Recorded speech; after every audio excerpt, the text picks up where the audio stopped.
So before your daughter started mentoring, she was going through a difficult time. How was that from your perspective as a parent? You kind of missed it because you didn't really know, because kids that time of age, they were always in their room, they were always on the phones or whatever. So even though they were upstairs doing whatever they were doing in their room, you didn't really know. And it was only afterwards when you would start picking up things about school and she'd be upset with that. And then it was like, what's wrong? Then she didn't want to go to school. So we thinking, is there something wrong with that? Then obviously you start asking the questions directly to her, but then you're having a go at her. Then she's thinking you're not understanding, you're not on the same wavelength. But there's just, and it was a horrible time at the same time, because it was a COVID in their first year of high school. She never went to school in high school.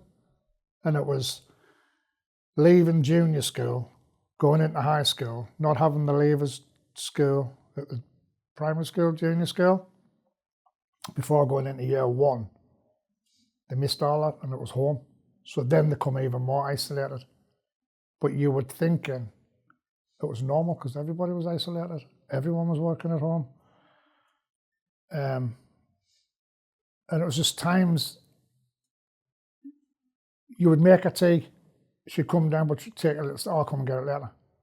But then she wasn't eating. Then it was, you kind of see that person all the time, but you just don't see them wasting away. But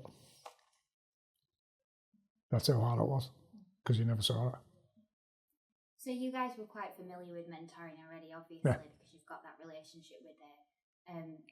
How was it kind of suggested that it might be a good idea for Aoife to do mentoring? I think somewhere along the line, there is people that will help you, but you don't know where. Luckily, my wife and her mum works for Remedi, and I was always brought up, don't tell people inside secrets and stuff like that. It was just never heard of. But times has changed now, and me and Emma just said, we don't want that. We need someone, we can't do it. Doesn't matter how. It's not failing as a parent, it's not failing as an adult, it's not failing your child, you're struggling yourself, you don't know where to go to. There's other people out there who are professional in what they do. And it's not like you're passing it over. But you are passing it over, but you're passing it over for the right reasons. You can't give your child that answer. But if it's coming from somebody else, then somewhere along the line it'll snowball and something will click into place. And what they did just give you time.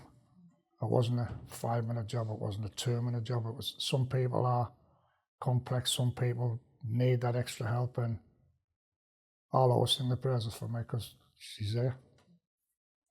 What was the mentoring process like? Like, what kind of work did you see them doing together?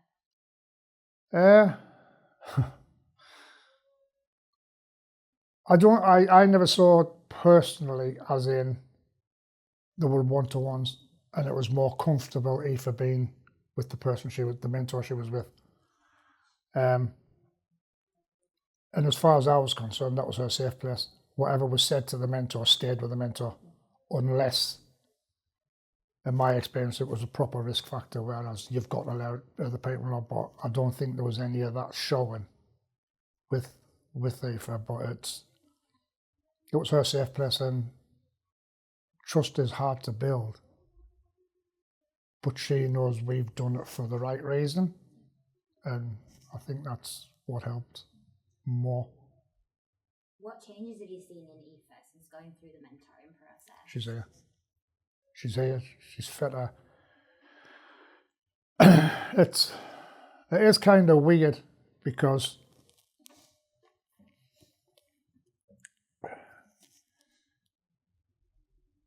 she's here. I walked in on her when she tried to take her life, and it was me that saw her. But getting the help that she needed. And it's not just to give up. When they've done what they've done, they don't just walk away. They're still helping you, reaching out now and again. I know with my wife, she still works for them, but the other mentors will drop in and ask if she's all right, and sometimes some people don't do that. But it's nice that Aoife's got somebody there as well to reach back out to if she doesn't feel safe talking to us. And she never shuts up now anyway, so it's a lot better for her, because she's moved milestones a lot, and she's not in her room as much. She's always wanting to go out. She's always talking to us. She wants to do things more for herself and that now. And you still see sometimes her shutting down, but she's not shutting down the way she did before. And it's not for as long, and I just need 5 minutes. She'll go away, come back and say, right, she'll talk now. Whereas before she bottled it all up. That's all my questions. Is there anything else you'd like to add? I'd recommend it to anyone. And I would just personally say, just don't brush it off. They're not. It's a charity, and they're not there. They're not there just for themselves. They're there to try and see and help. Doesn't always work. You'll always still get failures somewhere along the line, but knowing there's somebody else there that you can just reach out to, I'd recommend it all day long.